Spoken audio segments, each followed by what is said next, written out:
Just a little note before we get started. We recorded the podcast before a jury in New York handed down an $83 million verdict against Donald Trump in the E. Jean Carroll defamation case, $65 million of which is for punitive damages. Clearly, this jury wanted to send a strong message to Donald Trump, but that came down after we wrapped up our recording.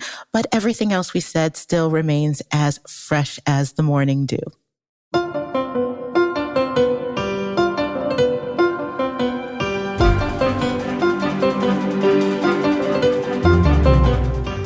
Welcome back to Hashtag Sisters-in-Law with Jo Wine-Banks, Barb McQuaid, and me, Kimberly Atkins Stohr. Joyce is away this week, and we miss her already. You know, there's no better time to get your Sisters-in-Law merch than right now. You know, the weather's been a little wacky, but depending on where you are, if it's very warm like it is in D.C. today, you can get a T-shirt. If it's a little colder, if you're in another part of the world, you can get a hoodie. We got what you need. If you're tired, you can get a mug to hold your coffee. Just go to politicon.com/merch and it's something for you, we guarantee. Just click the link in our show notes today. Now on to the show. It's a big one. We will be discussing the latest on Trump's legal woes.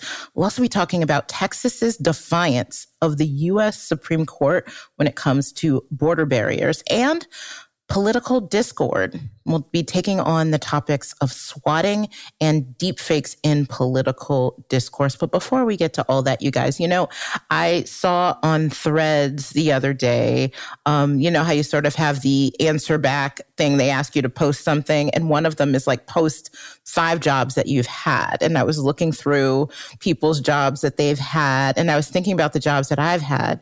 And it made me want to ask you guys, what's the worst job that you've ever had? Barb, I want to start with you. I've had some not great ones, but I want to start with you first.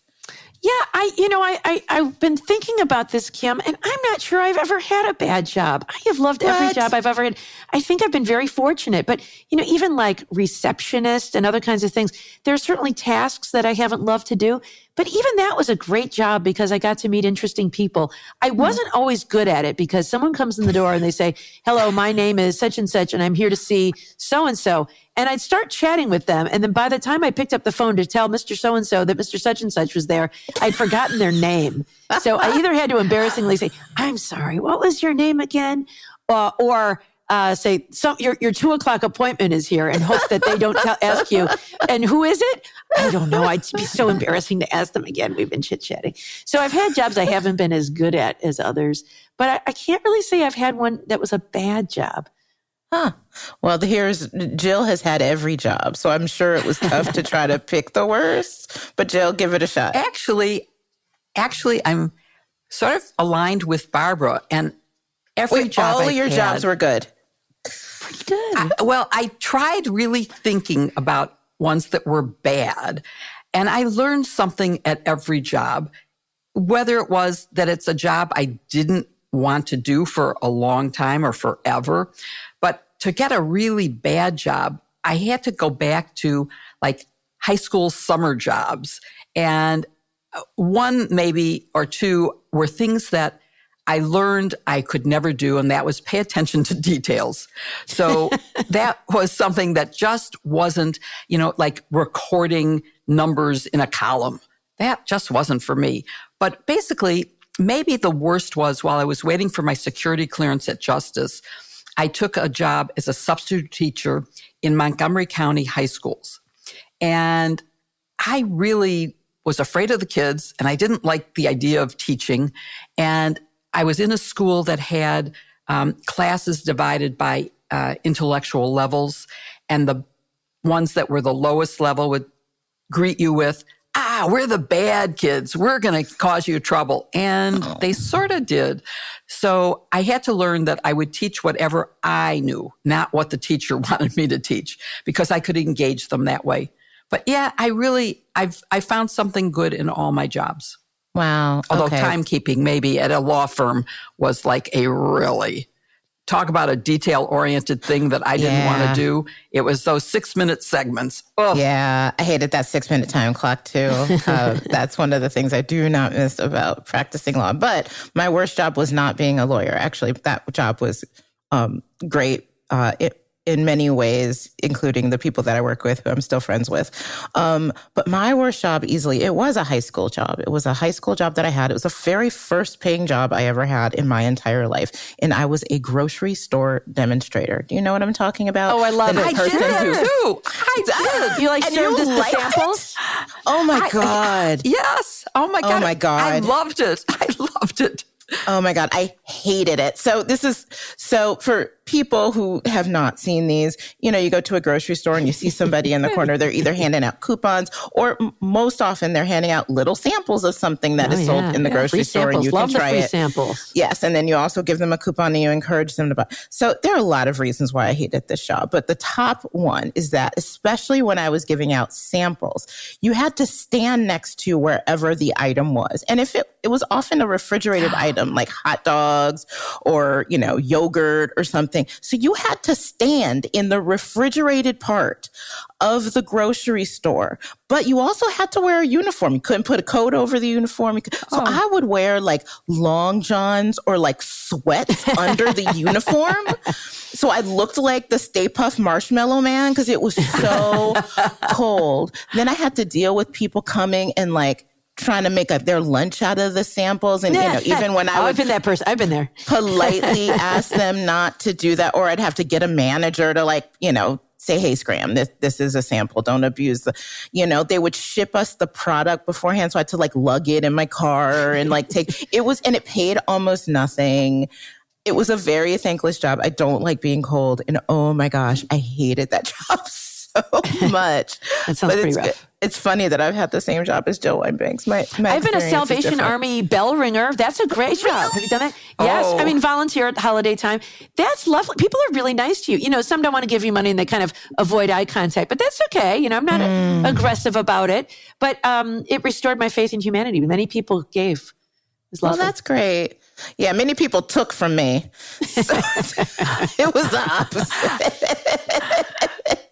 So in my grocery store era, I helped to introduce Imperial margarine.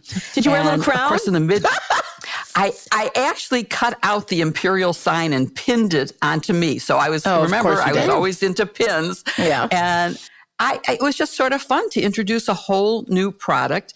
And then I also worked at trade fairs. And one of the products was La Toja Spa aftershave, which was really expensive because it had a gold nugget in it. Oh my God. That was, it was really weird and fun.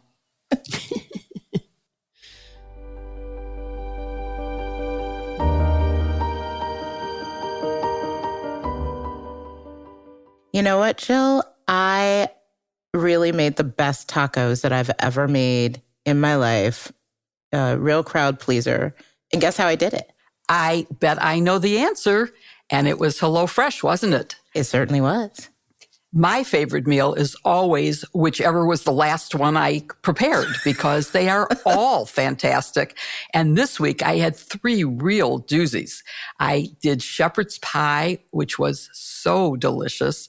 And I did some ethnic cooking. It was really, really good. And that's because with HelloFresh, you get farm fresh, pre-proportioned ingredients, really high quality ingredients, and seasonal recipes delivered right to your door. There's no trips to the grocery store, no wasted ingredients, and no menu planning or grocery lists. Count on HelloFresh to make home cooking easy, fun, and affordable. That's why it's America's #1 meal kit. Yeah, I find that my daughter is now coming over and wanting to seize my HelloFresh boxes. She said, are you gonna cook that? That looks delicious. I want to make that salmon. Oh, I love salmon. So don't give in to recipe boredom. HelloFresh has more options than ever before. Dig into their biggest menu yet with over 45 dinner options to choose from weekly and even more market add-on items that suit any lifestyle. I love those add-ons. Have you guys tried those? There's soups and breads and breakfast items. I have. I just tried their chicken wings. Phenomenal. Oh, really? The best I've ever had. Absolutely. Oh. And although it's listed as just an add-on, it's big enough to be multiple meals. I only cooked half of what they sent, and it was a full meal. And so I saved the other half, froze it, and it's going to be fantastic the next time I try it. Well, there you go. This time of year, revamp your eating habits. Enjoy great savings on HelloFresh's wholesome, healthy options with more than 30 calorie smart and protein smart recipes each week. HelloFresh works with your schedule. Their plans are flexible, and you can change your meal preferences, update your delivery day, and change your address with a few taps on the HelloFresh app. Imagine getting fresh, quality produce from the farm to your kitchen in less than a week, so you can enjoy the flavors of the season right at home. So go to HelloFresh.com/sistersfree and use code SISTERSFREE for free breakfast for life. That's one breakfast item per box while the subscription is active. That's free breakfast for life at HelloFresh.com/sistersfree with code SISTERSFREE. You know where you can find the link to America's #1 meal kit, HelloFresh, in our show notes. Kim, how much does that breakfast cost? It's free. What? I missed it. Free. It's free.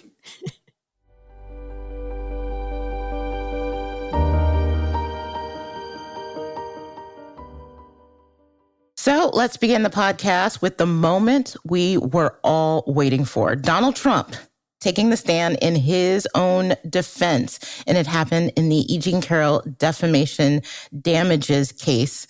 But wait, he was only on the stand for a few minutes. Jill, what do you think Donald Trump accomplished in those 3 minutes? Well, I think he may have accomplished some self-control. He was limited to 3 questions, and he was cut off after he answered yes or no. The judge said to the jury, ignore that response. That isn't at issue here.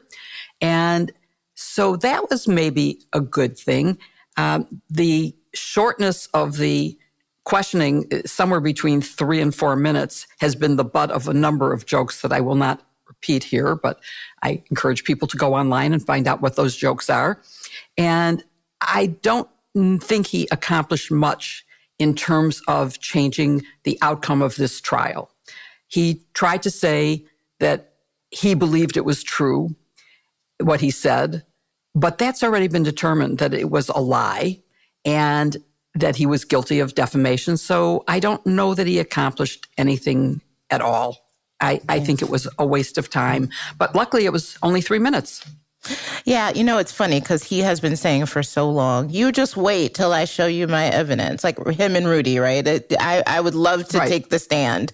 And then he took the stand and yeah, it was, you remember Marvin the Martian? It's like, where's the kaboom? There was supposed to be an earth-shattering kaboom. Right. There was no kaboom. So Barb, we've talked about the tightrope that judges in Trump's legal cases have been walking. They want to keep order in their courtrooms, but they also don't want to feed into Donald Trump's false narratives, especially the one that he is some sort of victim being attacked with all of these legal issues that he really created themselves. How do you think Judge Kaplan in the E. Jean Carroll case has fared in this tightrope walking? I think mostly well, better than most. But I think even he let Trump get away with a little more than he probably should have when he took the stand. So Judge Kaplan, kind of a no-nonsense, experienced judge, made it clear that there has already been a decision on liability in this case. Donald Trump, a jury has found, did indeed sexually assault E. Jean Carroll, and he did not, he defamed her, and those issues will not be relitigated. The only issue in this case is damages. So that was very helpful to make it clear what was going to be at issue and what wasn't, and has mostly reined him in. But even when Donald Trump took the stand, even after saying, here's what you can talk about, here's what you can't talk about, the very first question was, do you stand by everything in your deposition? Yes, I do. That opens the door a little bit because there's a lot of stuff in there. Now, he probably thought that's just a preliminary question.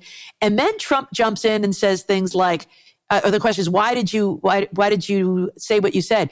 I had to defend myself and the presidency. And then the judge like, okay, I see where this is going. Strike all of it, strike all that testimony. And that kind of put an end to it. But I do think it gave his lawyer just enough material to argue in closing argument, what's in that deposition about his denial, that he denies it. So I think he just wanted to be on the record saying that he denied doing this, even though the judge has already ruled it happened and you can't deny it. So I think it gives Trump the ability to go out and say, I testified on my own terms and I got on the record that I denied it. I think it's all about showing that, he can't be controlled. No one's going to be the boss of him and tell him what to do. I think that's all part of this lawlessness game. I agree with Barb completely. I think that Judge Kaplan allowed phraseology of the three questions that was maybe a little bit broad enough or broader than it should have been. And so he jumped in to that, and that was unfortunate.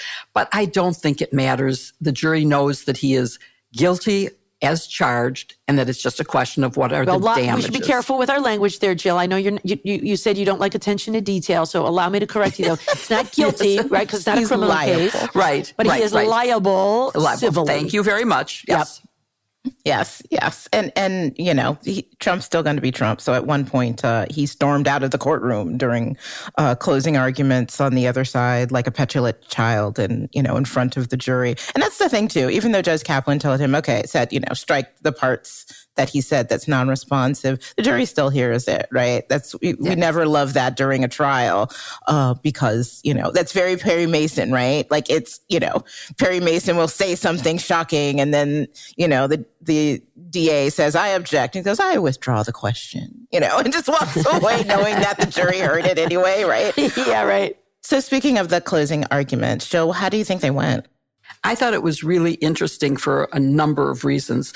I think that Carroll's argument, during which Trump walked out, was an outrageous behavior on his part, and the jury knew it. First of all, it's him and Secret Service leave. But in addition, the judge said, let the record reflect that he has left the room. As is his right, he doesn't have to be there, but he did it in a dramatic way, returning only when his own lawyer started the closing.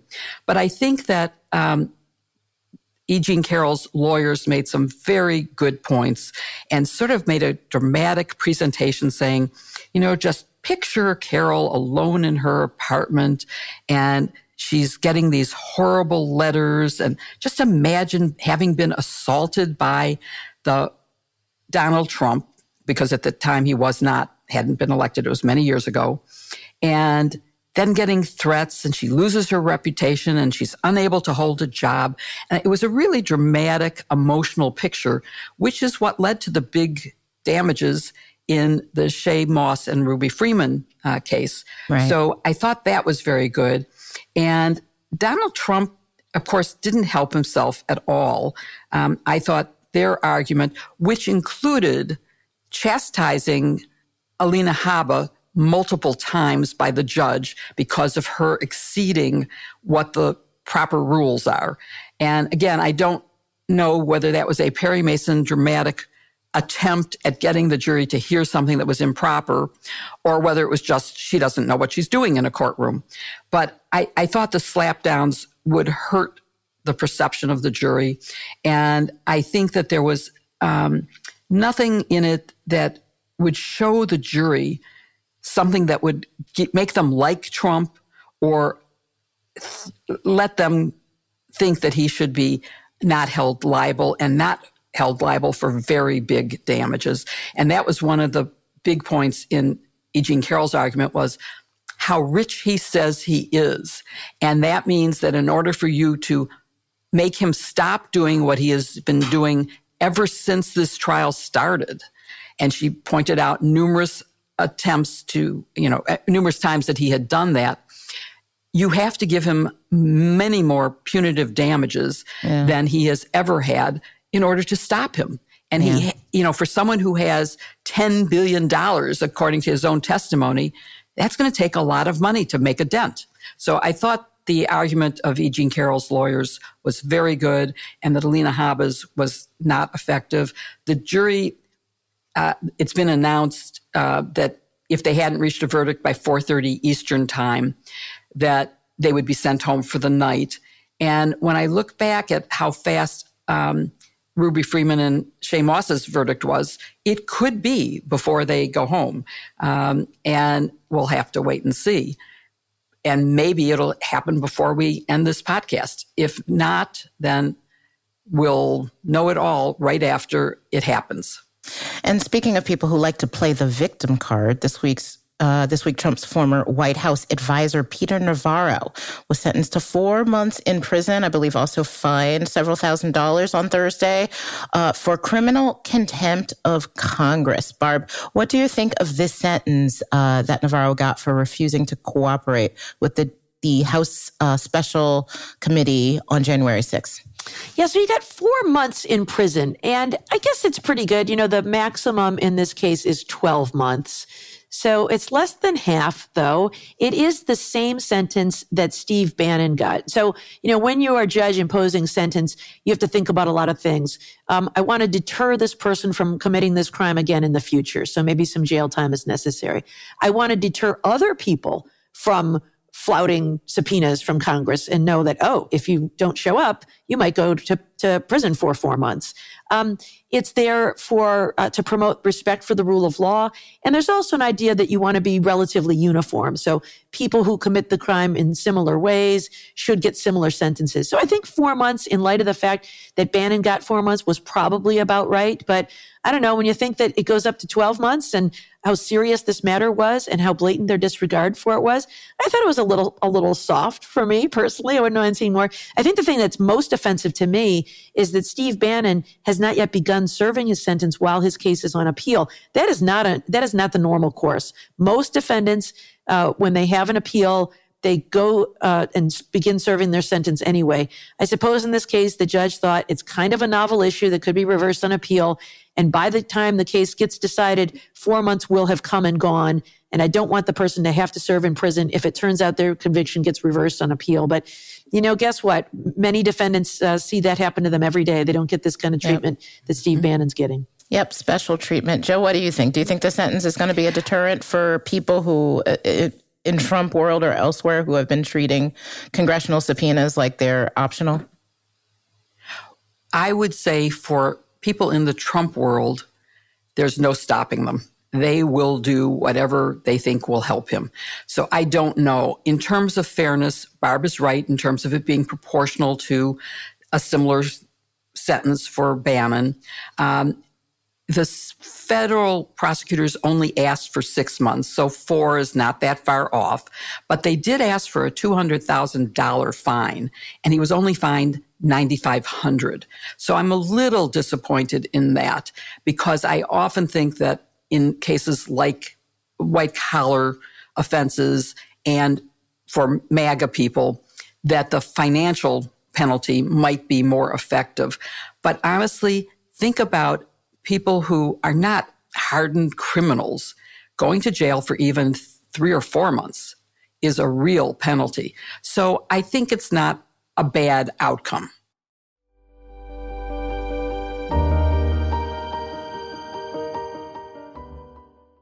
You know, I used to use all drugstore brands, really cheap skincare stuff. And lately, I have discovered a wonderful new one that I get online called OneSkin. Barb, have you tried it? I have tried OneSkin, and it's fantastic. In fact, support for today's episode, Jill, comes from OneSkin. Now that the holiday buzz is behind us, it's a great time to focus on self-care. And that means taking care of your skin's appearance and its health. OneSkin makes it easy with their science-backed approach to healthier skin. Their products are powered by a scientifically proven peptide called OS1. It targets fine lines and wrinkles right where they start, your cells. This isn't just another skincare routine, it's a real science breakthrough. In fact, OS1 is the first of its kind to actually turn back the clock instead of just masking the signs of aging. And at my age, I need to turn back the signs of aging and turn back the clock. They now give us their full line of face care, eye, body, sun, and travel size products. OneSkin doesn't only promise healthier skin, they prove it. Jill, you look beautiful all the time. And it's because of OneSkin, and we are all in. And now for a limited time, our listeners will get an exclusive 15% off OneSkin products using the code SISTERS when you go to your checkout at oneskin.co. Start 2024 off right and give your skin the scientifically proven love it deserves with OneSkin. I have to tell you, the travel bundle is such a great companion. I travel a lot, and it's so great to know you can just grab it. And whenever you're traveling and you have everything that you need right there, you don't have to think about it. And the formulas feel amazing to apply, especially when you use it on, I personally really like the products on my face. My face gets very dry, especially this time of year when the weather changes a lot, and it really makes a difference. I will never go anywhere without OneSkin, and we know that you'll love it too. OneSkin is the world's first skin longevity company. By focusing on the cellular aspects of aging, OneSkin keeps your skin looking and acting younger for longer. Get started today with 15% off using code SISTERS at oneskin.co. That's 15% off oneskin.co with code SISTERS. After you purchase, they'll ask you where you heard about them. Please support our show and tell them we sent you. A new year, healthier skin. That's OneSkin. Look for the link in our show notes.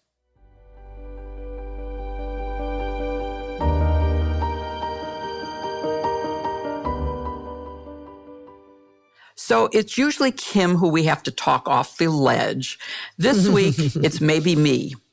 Is Governor Abbott's response to the Supreme Court decision allowing the federal government to remove razor wire he had installed along the Texas border with Mexico the prelude to Texas seceding from the Union or starting a 21st century civil war?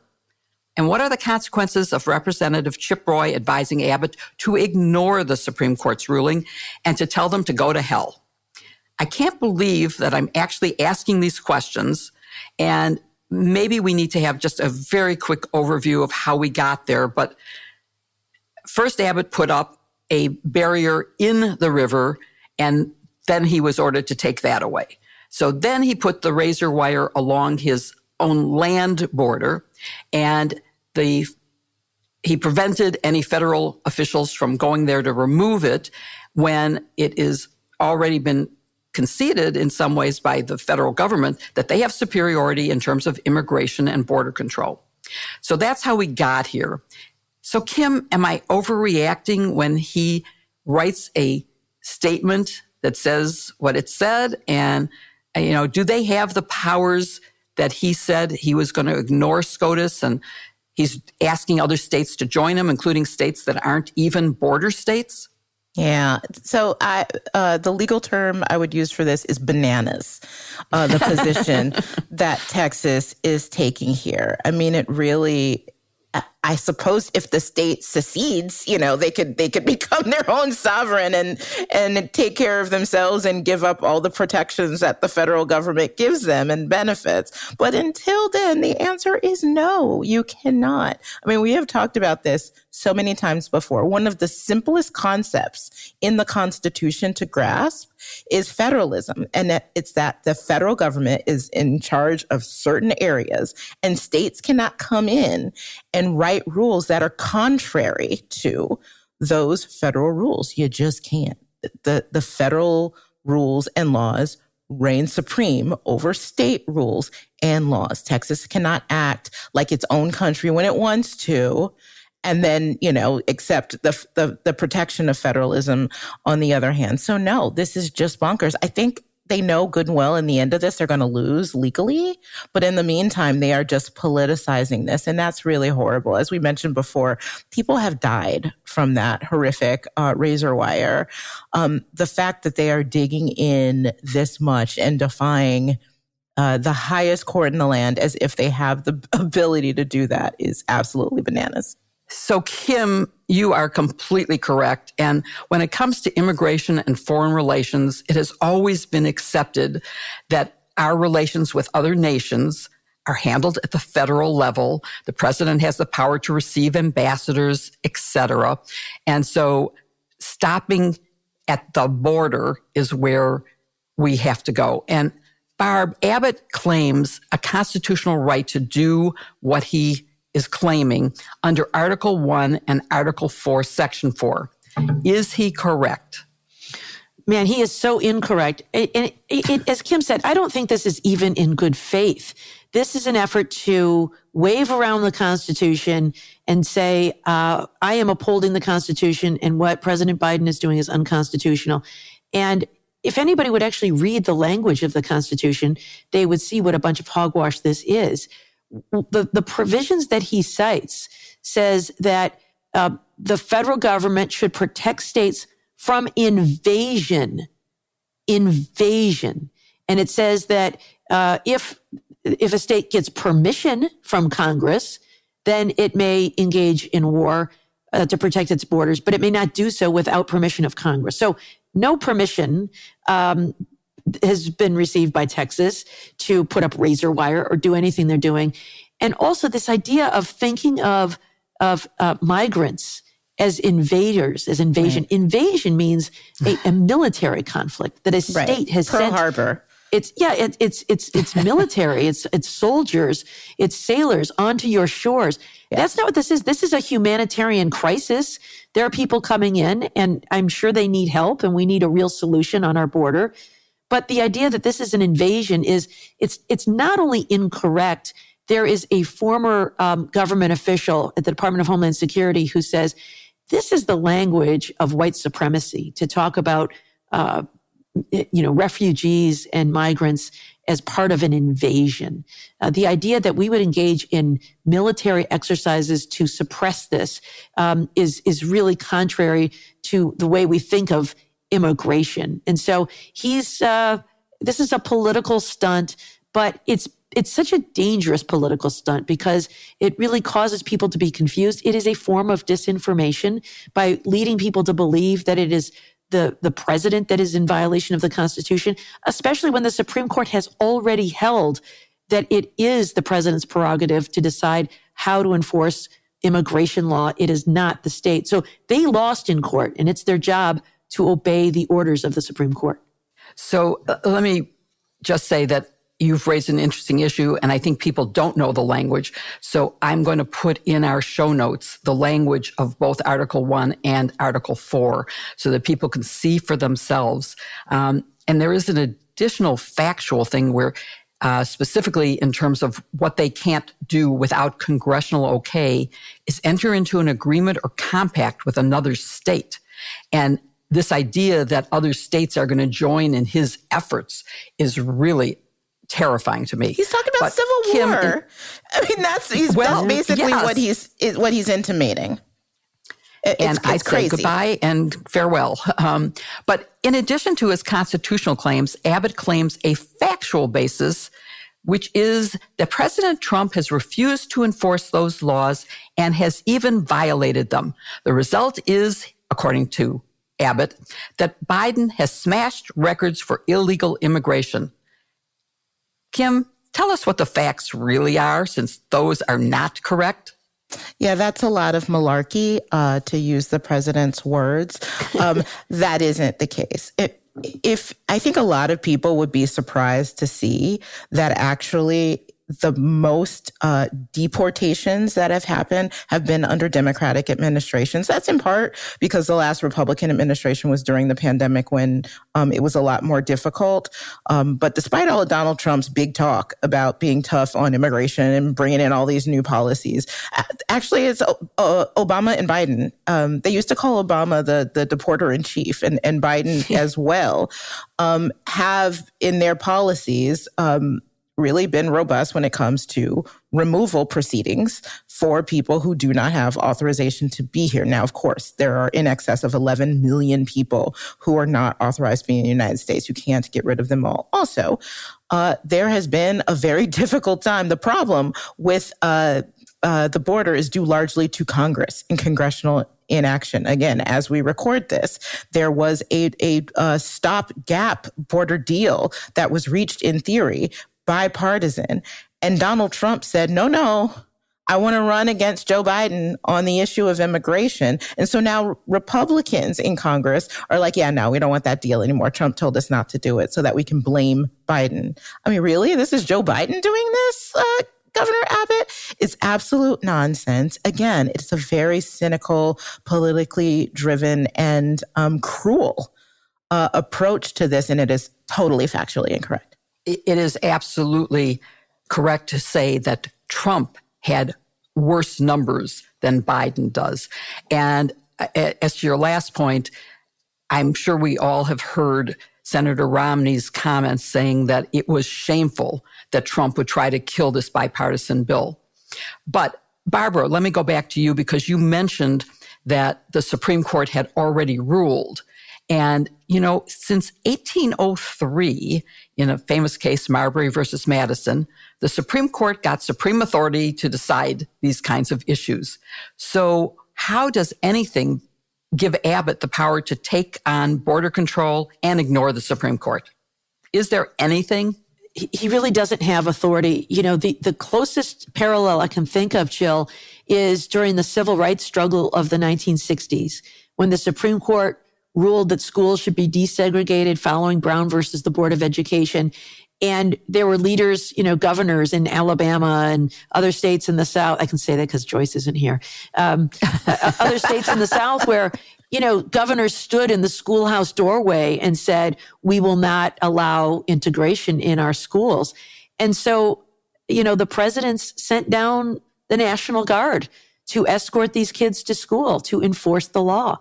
And so if it comes to that, that is what the federal government can do. They can send in, when it comes to the border, they could send in the National Guard, they can send in Border Patrol agents and, do what they did. Go ahead and cut that razor wire. They have the authority to do that. I mean, if there should be some sort of military conflict, I hate to even imagine it. I mean, the president gets to decide what to do and can call in the National Guard to put down what would be deemed an insurrection. He can nationalize the state guard. And that's what happened in 57 under Eisenhower and in 62 under Kennedy. I went to law school with James Meredith, who was the one who integrated and was escorted in by the guard in Mississippi. So it was Alabama, I think, and Mississippi. And Governor Faubus stood at the door. I mean, it was a horrible situation. And there was tension whether guns would be drawn and we'd be in a civil war. But Kim, the decision was 5-4. And Texas made all the arguments and they were rejected. So is there anything more to be said about what does it being a 5-4 decision mean? There was no opinion from no dissent written that said, here's why we're against this. Yeah. So just a couple things. So this was an order, not an opinion. So sometimes, yes, it's 5-4, but it doesn't mean that the 5 who were on the side of telling Texas that they can't defy, that they have to take this border razor wire down. And the 4 who did not say that would be on those sides if this case was fully presented to the court, argued, and an assigned opinion was written. It's just saying that 5 of them said, yeah, you need to take it down, and 4 of them did not. And it could be for procedural reasons. It could be, I'm trying to give an example. Somebody can, the court can grant an order, for example, staying a law from going into place, right? Keeping a law from being enforced until the case is finally heard. They can uphold the law and then it goes into place. And the justices can rule on opposite sides of that at different times. So I just want to be clear. This was an order about just Texas taking that wall down. But at the same time, there are things to be gleaned from this, even though, as you said, they didn't give reasons for it. And it's who was on either side. And this is a case where the conservative bloc, the 6 justices who make up the conservative bloc, split. You had, and it split in an unusual way. When we talk about some conservatives sort of being peeled off in some of these cases, we often talk about Chief Justice John Roberts, who was among those who voted to have Texas taken down. And we usually talk about Brett Kavanaugh, who is sort of like, he's conservative, but he wants people to like him. So sometimes he rules on the other side. You know what I mean? This time, the other person who voted to make Texas take the fencing down was Amy Coney Barrett, which is unusual. I think this is one of those circumstances where she has little by little, since she's been on the court, shown that she's not necessarily a rubber stamp and voting exactly as the other conservatives do. Now, often she is, most surprisingly to me. I mean, I will never get over the fact that she joined the majority in Dobbs and didn't even say anything, didn't even defend her. She just voted with Dobbs and yep, let's roll back Roe. I won't tell you why. That's crazy. I will always think that that's crazy. But she was the one in this case that voted to make Texas take that barrier down. So, what does that tell you? I don't know. It's a data point. As we look at all of this, I'm sure that's something that Texas has taken note of as they push forward with this battle. But again, I think at the end, I don't think the court's going to uphold this. They're not going to I can't believe that they would completely ignore the rules of federalism and federal supremacy here. But, it also tells you that there are 4 justices that would have been perfectly fine leaving with that razor wire staying up, despite the fact that it's been killing people. And their names are Justices Kavanaugh, Gorsuch, Thomas, and Alito. So here's the bottom line question. The statement put out by Governor Abbott, which I will also add to the show notes. Do you think that I should be scared that this is a prelude to secession, or writ large, if he gets his way? Is this the end of the United States? Remember, President Obama often said, we are not red states and blue states, we're the United States. What do you both think on that? Am I right to be really worried that, as Barb said, we nationalize the state guard and we have troops fighting each other to make sure that this happens? I think we're a ways from seeing this materialize, but I think you are wise to consider this issue important. I think you are wise to be on alert when a governor is making this kind of inflammatory statement and when a member of Congress is saying that you should violate the Constitution and do it anyway. I think that's the kind of rhetoric that slowly erodes our Constitution before our eyes, and then suddenly the day comes and we say, what happened? So I don't expect there to be some sort of, rebellion or civil war tomorrow, but I do think that it's irresponsible for leaders to speak this way. And I think we should demand that people speak in a way that is consistent with the Constitution. Kim? No, I agree with what Barb says. I'm not... I associate myself with the gentlewoman from Michigan entirely, except I'm not sure it's as far away as she says it is. I worry that the threads of our union are getting weaker and weaker each day, and I think it's stuff like this that can really, make it break apart. I certainly am worried, and I hope we don't get to the point where we have to nationalize and order troops to force their way to the border. Ugh. I hope that doesn't happen and that we can go about our business as a United States. But I'm particularly worried because there are so many states, including non-border states, that have joined in saying they support Governor Abbott. So let's hope that Barbara's slight optimism prevails.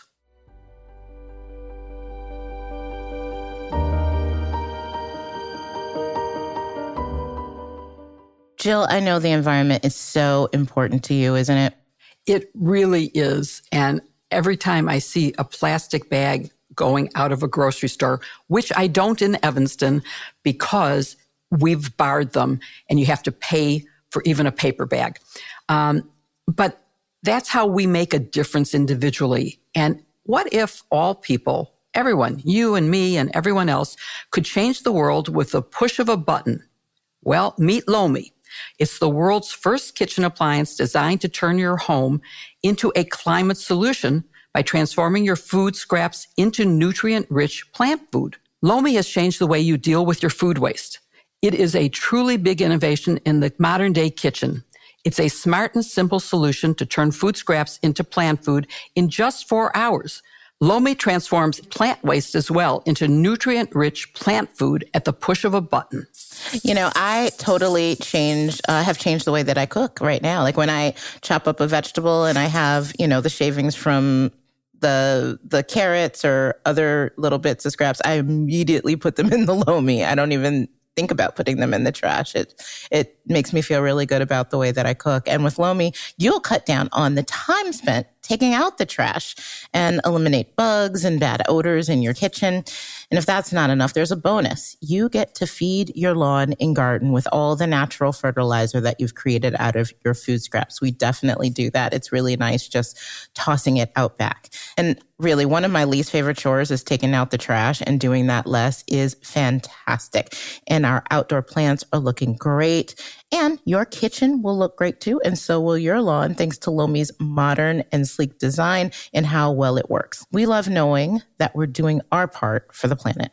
Lomi's new app even lets you track your environmental impact, earn points for every cycle, and redeem for freebies from Lomi and other great brands. It's great to get rewarded for doing good. Whether you want to start making a positive environmental impact or just grow a beautiful garden, Lomi is perfect for you. Head to lomi.com/SIL and use promo code SIL to get $50 off your Lomi. That's $50 off when you head to LOMI.com/SIL and use promo code SIL at checkout. You can find the link in our show notes. And thank you, Lomi, for sponsoring this episode.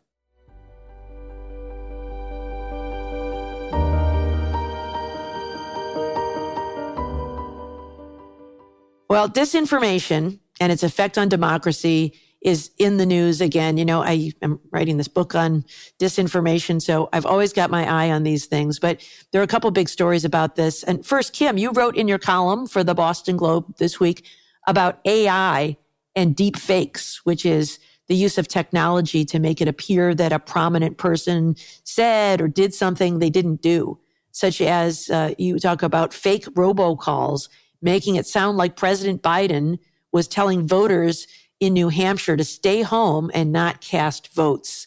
Yeah. Man, such a scary and interesting thing. But Kim, you note that the FEC, the Federal Election Commission, has not taken any action to stop deepfakes in political campaigns. And one of the most delicious lines in your column is where you say, you can't spell feckless without FEC. That was my favorite line in your column. It was excellent. Yeah, sadly, it's true. Sadly, it's really true. But you highlight the challenge. You talk about the fact that we have not done anything, but you also highlight some proposed solutions out there. What are some solutions out there that we might be able to use to address these kinds of deep fakes in political campaigns? Yeah. So the issue with this, as is the issue with a lot of things involving technology, is that the law does not keep up with technology. Technology moves at lightning speed, and the law kind of creeps along, and it's always too late. And what is happening is people are exploiting that loophole or that gap in the law by using this deep fake technology, which has just spread at the speed of light. And we've seen it in previous elections, usually with, outsiders sort of making things that are, manipulated by AI and then sort of going viral online. Well, now you're seeing candidates and political parties using AI, including deep fakes, which make it look like a person is either saying or doing things or something that he's not, or manipulating it, or there's stupid examples like Ron DeSantis in his presidential campaign launch video. He was standing outside wherever the governor stands in Florida, and fighter jets inexplicably flew over him while he was making, and they were totally, it's why would fighter jets, again, federalism, why would fighter jets be flying over Florida to say, go Ron DeSantis? That would never happen. Or, there's one making the rounds where Trump re-truthed, or whatever you call it, an image of himself praying in church. He's got 6 fingers. Oh yeah, that's a great one. It's well, what? Has anyone ever counted? I don't know. But sometimes they're super dangerous. And I think the example of the audio manipulation to sound like Joe Biden telling people not to vote in New Hampshire is a newfangled way. It's an old dirty trick. We've seen leaflets and stuff telling people that their polling places are different or that the election day is wrong. this is like a high-tech version of that sort of shenanigans. And they can get worse. You can make candidates say things that they didn't say.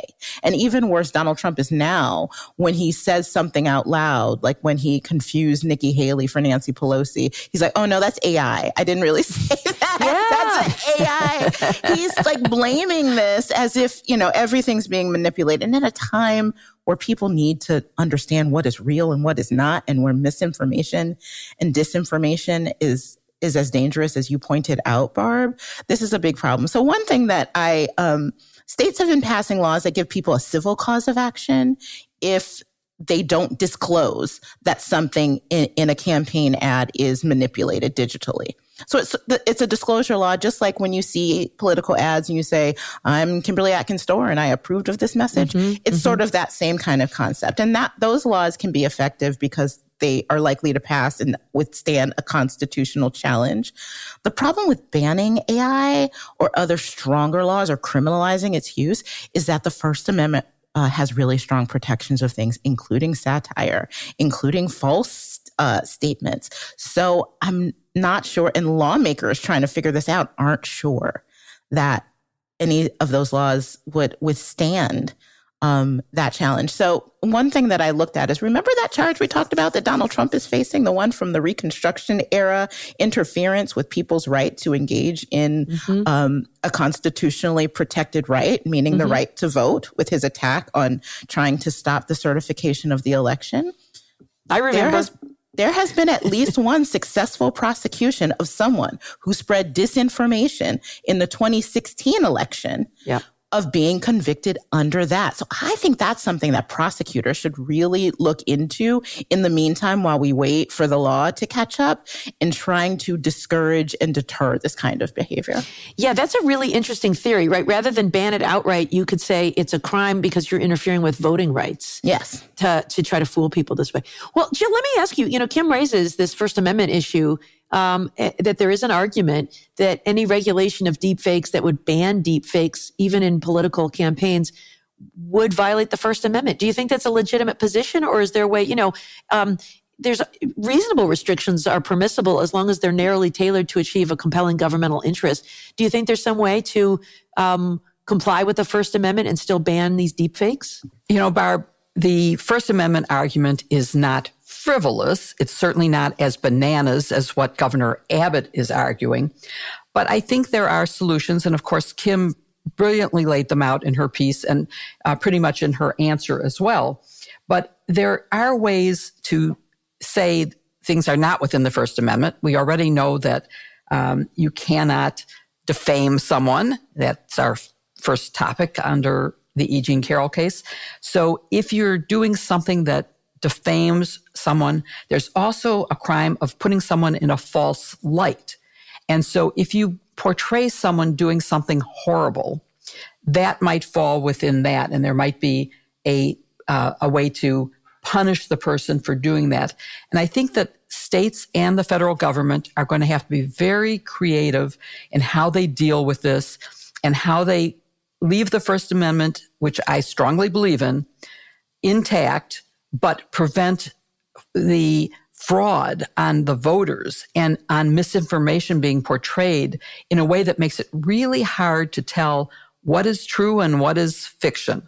And that's harder when you think you're hearing the voice of someone and seeing their mouth move with those words and their face be attached to it.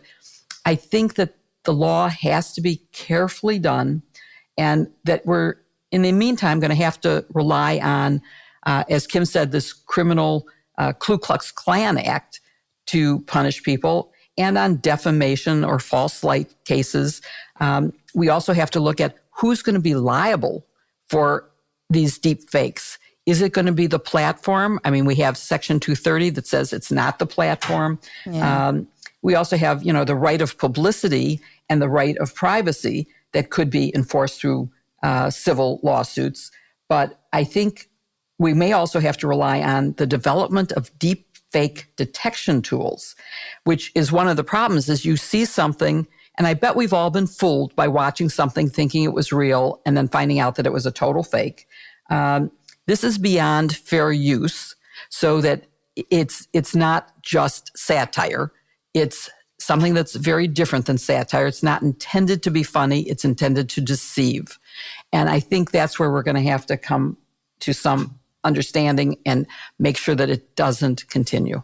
And people just have to, I mean, it's awful to put the onus on the receiver of this false information, but people have to be really smart and, skeptical and question where things come from. I know my husband says to me, it's like, I saw this really cute pet video with this dog, but I don't know whether to believe that it's real or if it's AI. And it's like, I'm like, well, it makes me sad that you can't just enjoy a nice puppy video, but I appreciate the fact that you are a discriminating consumer of information and that you ask questions about it. People need to ask questions about what they see. Yeah. And this idea of, I don't know what to believe anymore, whether it's true or it's not true, is something called the liar's dividend, which is you can benefit from that. When Trump sees something that he doesn't like, he can say, oh, well, that was fake. And people don't know which to believe. So it's one of the real challenges in this disinformation environment. Well, also relating to disinformation and political violence is a piece I had in the New York Times this week about how disinformation about public officials is inciting people to commit the crimes of swatting and to make fake bomb threats. Swatting, of course, is when someone calls the police and falsely claims there's a barricaded gunman or a hostage situation at a person's home in an effort to draw a SWAT team out to respond. And we've had victims who've been Democrats and victims who've been Republicans. I mean, Judge Tanya Chutkin had her home swatted. Representative Marjorie Taylor Greene had her home swatted. And it is not just a harmless prank. It is a form of political violence. It's dangerous. In 2017, an unarmed man was shot by police when a SWAT team showed up at his house thinking that they were dealing with an armed gunman situation. And it also diverts law enforcement resources from real emergencies to these false claims. So I'm really concerned about this phenomenon. And I'm wondering if you have any thoughts about how we can stop this trend and copycats who see this and think it's funny or it's fun to have that kind of power. I'm wondering what your thoughts are, Kim or Jill. What do you think? Yeah, I've been thinking about this. I mean, I think the answer in a way is the same or similar to the one before, which is in the meantime, and unless or until we get specific laws that adds additional penalty in the case of swatting and to use existing law. I think about how, hate crime legislation, it criminalizes things that are usually illegal in some other way, but it adds a bigger bonus. I think in cases where someone, if it's a misuse of official resources or something like that, you get an added bonus if it's done purposely to harm someone else. But until that law catches up, I just think that prosecutors have to use every, tool in their toolkit to prosecute this and to talk publicly about it too. I think you mentioned that in your piece, Barb, to say out loud, we are not going to tolerate this. The penalties are going to be serious, and we are going to make examples of people that do this because it puts citizens in danger. It puts law enforcement in danger. Data shows that these kinds of attacks, political attacks, are more likely to be done against women and people of color or other people in more marginalized communities, and make it clear that they're going to treat this with the utmost seriousness. But it's a big problem. How about you, Jill? Well, I first learned what swatting was on an episode of SWAT. So I couldn't believe that it really happened until I started seeing these things actually happening. And of course, it raises the danger level that someone will accidentally get shot. And it is therefore already illegal to falsely report something like this. And right now, I agree with Kim that we need to raise the penalty when there's a political motive for doing this, or in some other way to make sure that this stops. But in the meantime, I think we have to urge law enforcement to seriously investigate, find the culprit, and make sure they are prosecuted to the full extent of existing laws. That should slow it down a little bit. And obviously, law enforcement also needs to be aware that when they show up to something like this, whose house it is and whether that could be a fake report so that no one gets hurt for no reason at all.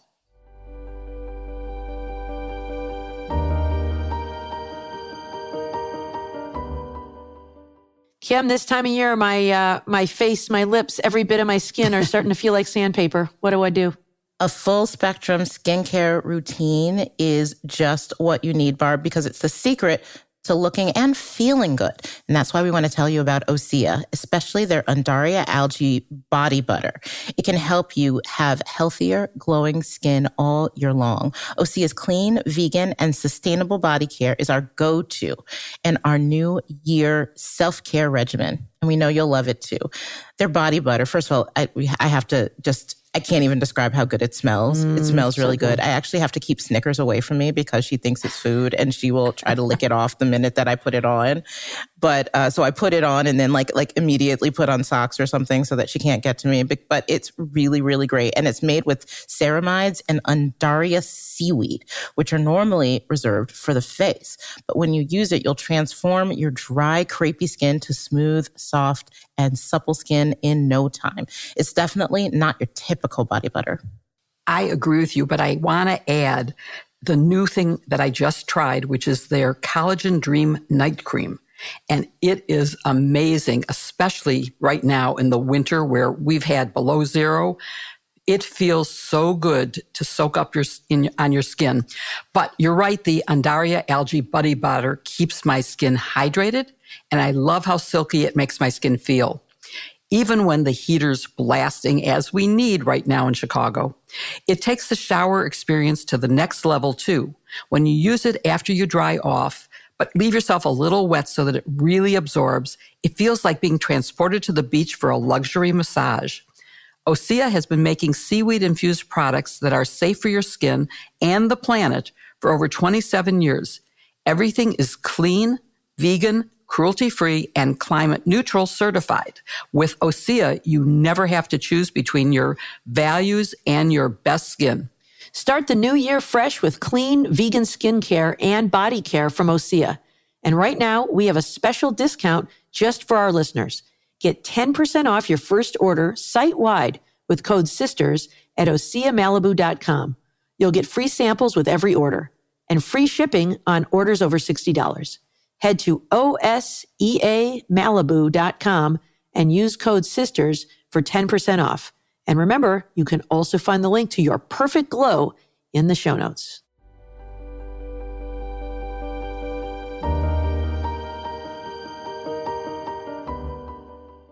And now we have reached what is really, no joke, our favorite part of the podcast, and that is answering some questions from our listeners. If you have a question for us, please email us at sistersinlaw@politicon.com, or you can tag us on Threads or on X Twitter or Twitter X or whatever they call it. Wherever you get your social media, if you can do a hashtag sistersinlaw, and we will answer as many of your questions as we can. If we don't answer them on the show, when we can, we often just answer them right in the social media feed. So keep an eye out there as well. First, we are going to go to a question from Arnaldo, who asks, listening to your conversation and definitions of natural-born citizens made me wonder about U.S. citizens born in Puerto Rico. Are they natural-born citizens? Generally, both parents are U.S. citizens, but not born in a state. And how does that apply to those born in Washington, D.C.? That's a good question. What do you think, Jill? I love the question. And I actually had to do some research so that I could answer it, even though my gut said, of course they're citizens. But the answer is that since 1952, there is a Nationality Act, and that declared that individuals born in Puerto Rico and Guam, I'll throw in, on or after 1941 are U.S. citizens at birth. And so they would therefore qualify as a natural-born citizen. And the reason we discussed this before was in terms of what are the qualifications for running for president or holding the office of president. And one of them is being a natural-born citizen. And D.C. is an absolute yes. If you're born in D.C., it is a district and districts and states are judged the same. So Puerto Rico, DC, Guam, you are all U.S. citizens if you are born in those physical territories. I will add that I believe that is also true for the Mariana Islands and the U.S. Virgin Islands, but it is not true for American Samoa. So it is an interesting thing. But yes, thank you for that, Jill. Next, we have a question from Juliet in Portland, Oregon, where we did a live show. We had a great time there. And Juliet asks, is anyone lobbying President Biden to expand the Supreme Court? If not, why not? Barb? Yes, it's such a great question. And there was some conversation about this a while ago that seems to have died down. One of the things that President Biden did was to appoint this sort of blue ribbon panel of scholars and practitioners to get together to make recommendations about what should be done with the Supreme Court. And I think people thought they might come back with some bold recommendations like expanding the number of justices on the Supreme Court, but they really didn't. The closest thing that came was to suggest that the terms be limited to 18 years instead of life, so that you'd have more turnover. It would take a while to get there, but eventually it would be harder for any one party to kind of pack the court. I think the reason is thinking in the long term. In the short term, if President Biden could add 3 or 6 justices to the court, he could switch the makeup of the court and perhaps get more favorable outcomes for his political party. But, the court is concerned about legitimacy in the long term. And so if justices are added now for political reasons, then you can keep adding them. And if the next president wants to add 3 more and then 6 more and 3 more. And before you know it, you have a Supreme Court with 49 justices or something on it due to the political whims. So that's the argument. I do think, though, that there is an argument to be made here. And I know, Kim, I think you've raised it before. There's nothing magic about 9. 9 happens to be the current statutory number. There have been different numbers in our nation's history. And as the nation has grown, it may make sense to have more justices on the court. It used to be 9 because that represented how many judicial circuits there were. And each circuit has a justice who handles matters arising from that circuit. And so now that we have 13 circuits, maybe the time has come to have 13 justices. So there are, certainly arguments to be made about expanding the court. Okay, and our next question comes from Amber, who asks, do you think that E. Jean Carroll will ever receive the money the jury has awarded her? What happens if he doesn't pay? Oh, this is a really, really great question. As of the time that we are recording this, we're still waiting to see what happens in that case. But she's already been awarded $5 million. There are also other civil cases that Trump is facing. Will she get that money? We don't know. So a lot of things have to happen. First, there'll likely be an appeal. And usually the post-trial appeal process plays out, including appeals about the amount of the judgment, particularly if the punitive damages are really high. Usually a judgment would not be paid until that entire process is over.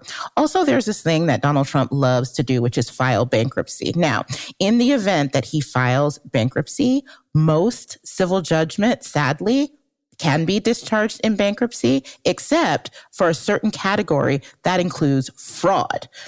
Civil judgments for fraud. So when it comes to the New York case, it is unlikely that he can get out of whatever that is if he files for bankruptcy. But unfortunately, it might be true if he files for bankruptcy for him to get out of it. He would have to prove that he literally that he cannot pay for this, which I think will be very tough for Donald Trump to try to do on a personal basis since he is personally liable. It's easier to file for bankruptcy as a business and not pay your contractors. It's harder to file for bankruptcy as a person because then you literally have to liquidate your assets, account for them all, open your books. I don't think Donald Trump's going to want to do that. So I don't think that that's the out. I think he may just not pay, and then you get penalties for that as well. One of the things I hated most as a civil attorney is trying to actually get the money out of people. It can be dicey. It can take a long time. So E. Jean Carroll is not going to get a big check when this verdict comes down. It will be delayed, but hopefully in the end, they will be able to at least attach. You can get you can get legal attachment of property to force a payment of judgment if there's not a bankruptcy. So I hope if he doesn't pay her, she attaches some of his property or, something else that can be used and sold in order to satisfy that judgment. Well, thank you for listening to #Sisters-in-Law with Barb McQuaid, Joe Winebanks, and me, Kimberly Atkins Stohr. Joyce will be back next week. Remember, you can send in your question for next week by sending them via email to sistersinlaw@politicon.com or tag us at #Sisters-in-Law on Threads or Twitter. You can also, or X, you can also remember to get some swag.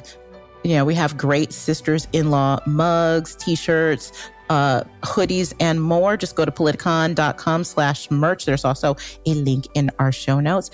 And also, please show some love to this week's sponsors. We love being able to give this to you without you having to pay a penny for this podcast. And that's because of sponsors like the ones we have this week: HelloFresh, OneSkin, Lomi, and Osea Malibu. You can find their links in the show notes too.